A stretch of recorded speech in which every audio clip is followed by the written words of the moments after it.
Baik, terima kasih rekan-rekan pers. Assalamualaikum warahmatullahi wabarakatuh.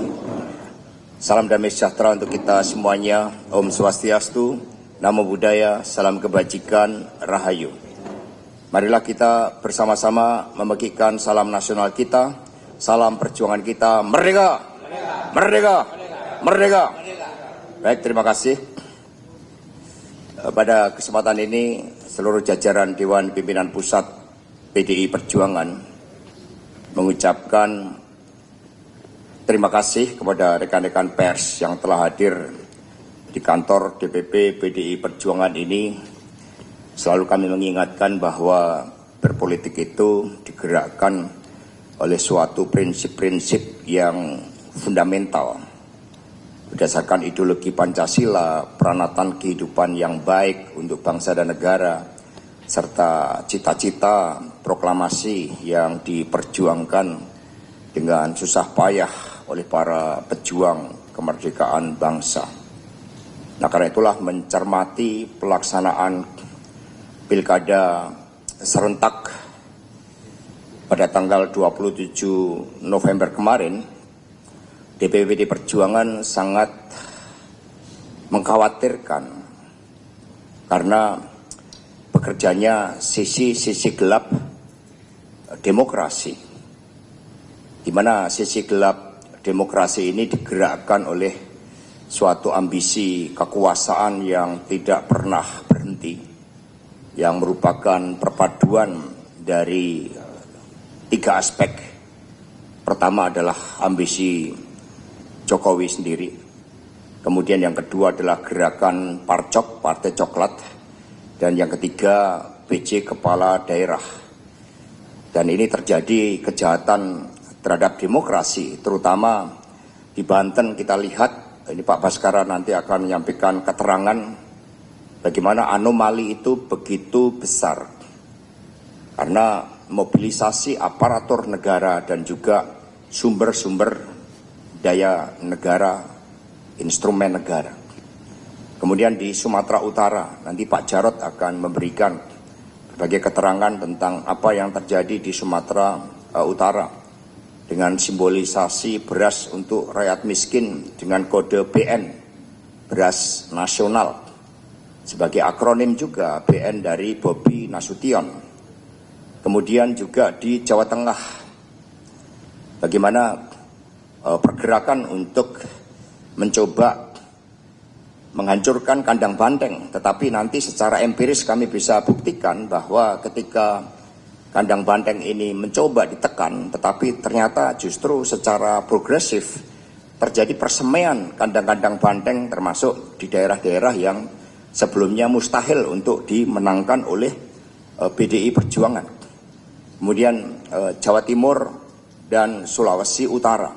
Sulawesi Utara ini juga terjadi anomali mirip dengan apa yang terjadi di Banten.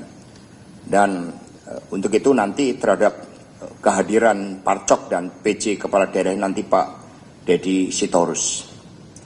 Dan kemudian nanti Saudara Roni membahas terhadap proses-proses hukum yang akan dilakukan karena ada pengingkaran juga terhadap marwah Mahkamah Konstitusi di dalam pelaksanaan pilkada serentak ini.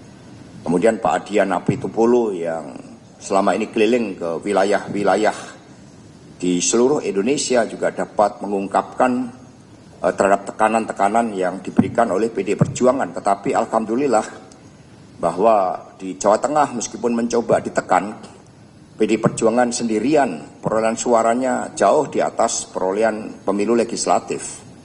Itu artinya menunjukkan kekuatan perlawanan rakyat dengan berbagai intimidasi yang sangat masif tersebut. Karena itulah yang pertama, PDI Perjuangan memberikan apresiasi kepada seluruh rakyat Indonesia bahwa di tengah-tengah kegelapan demokrasi akibat campur tangan Polri dan Kemendagri, ternyata PDI Perjuangan dapat bertahan di tengah berbagai kepungan. Ini mencerminkan besarnya dukungan rakyat, bahkan basis PDI Perjuangan pun mengalami perluasan. Sebagai contoh di kota Depok yang secara kultural menjadi basis PKS, ini dimenangkan oleh PDI Perjuangan. Kemudian Kabupaten Bekasi juga kami menangkan. Di Kabupaten Gunung Kidul dalam sejarah selalu dimenangkan oleh Partai Golkar, tetapi kali ini justru oleh calon dari Saudari Endah Subekti yang ketika Pilpres dia melakukan perlawanan secara terbuka terhadap intervensi dari Jokowi. Ternyata rakyat Gunung Kidul memberikan dukungan terhadap siapa yang berani melawan berbagai intimidasi dengan memenangkan Saudari Endah Subekti. Demikian pula di Tapanuli Tengah, Pak Masinton yang menjadi simbol perlawanan sangat kritis terhadap Jokowi, ternyata juga rakyat memberikan dukungan sehingga meskipun modalnya adalah modal semangat, Pak Masinton bisa memenangkan. Kemudian di Kabupaten Tapanuli Tengah sudah saya sampaikan, Tebing Tinggi, kota Tebing Tinggi tidak pernah dimenangkan oleh PD Perjuangan. Saat ini Ketua DPC Saudara Iman Ardiansyah terpilih sebagai wali kota. Demikian pula di daerah-daerah seperti Papua Induk kita berhadapan dengan mantan Kapolda yang ternyata juga bagaimana Papua Induk itu mereka telah merasakan berbagai bentuk intimidasi dan kemudian mereka memberikan perlawanan dengan memenangkan kader PD Perjuangan. Karena itulah secara total berdasarkan rekapitulasi sementara, kalau sebelumnya PD Perjuangan hanya menang di 6 gubernur, maka sekarang kami menang di 14 provinsi. Dan kemudian yang berasal dari kader itu sebelumnya juga hanya sekitar 5, itu sekarang mengalami kenaikan menjadi 9. Dari provinsi yang menang itu di Aceh, itu kami mendukung. Riau, itu wakil gubernur. Jambi, Bengkulu, Kepulauan Bangka Belitung, DKI Jakarta, Bali, Kalimantan Tengah, Kalimantan Barat, Papua, Papua Tengah, Papua Pegunungan, Papua Selatan, dan Papua Barat. Jadi mengapa PD Perjuangan begitu banyak memenangkan di Papua? Karena Papua menjadi simbol eksploitasi. Berbagai upaya-upaya untuk membangun infrastruktur jalan, ternyata itu menjadi bagian dari kepentingan oligarki untuk memperluas eksploitasi sumber daya alam yang ada di Papua. Sehingga mereka memberikan respon dengan memenangkan PDI Perjuangan. Dengan demikian, termasuk di Sumatera Barat, itu menunjukkan perluasan basis dari PDI Perjuangan. Kemudian yang kedua, di Riau, ya, PDI Perjuangan pertama kali memenangkan pemilu legislatif dan pemilihan gubernur. Artinya ini juga menunjukkan bagaimana ketika Kandang Banteng mencoba diambil alih, yang terjadi justru Kandang Banteng ini berkembang biak. Malah dukungan rakyat memperluas dari Kandang Banteng di wilayah Sumatera.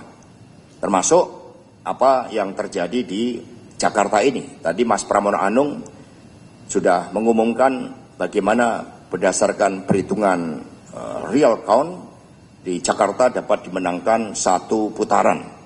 Karena itulah tadi saya menghubungi Saudari Cica Kuswoyo untuk meminta izin agar lagu Kos Plus kembali ke Jakarta menjadi lagu wajib ya bagi seluruh kader-kader PDI Perjuangan di Indonesia Raya ini kembali ke Jakarta. Nah, dengan demikian saudara-saudara sekalian, militansi PDI Perjuangan di dalam menghadapi berbagai kepungan ternyata PDI tetap eksis karena kami punya ideologi, kami digerakkan oleh keyakinan terhadap kebenaran, terhadap membangun peranatan kehidupan bangsa dan negara yang baik, yang menjadi pedoman dari seluruh kader partai. Karena itulah meskipun ada beberapa daerah yang mencoba dikalahkan dengan berbagai cara, tetapi kami meyakini spirit para pejuang bangsa mati 1, tumbuh 1000, itu PDI Perjuangan. Terima kasih. Dan selanjutnya kepada Pak Ahmad Basarah, Pak Jarod untuk Sumatera Utara, kami persilahkan.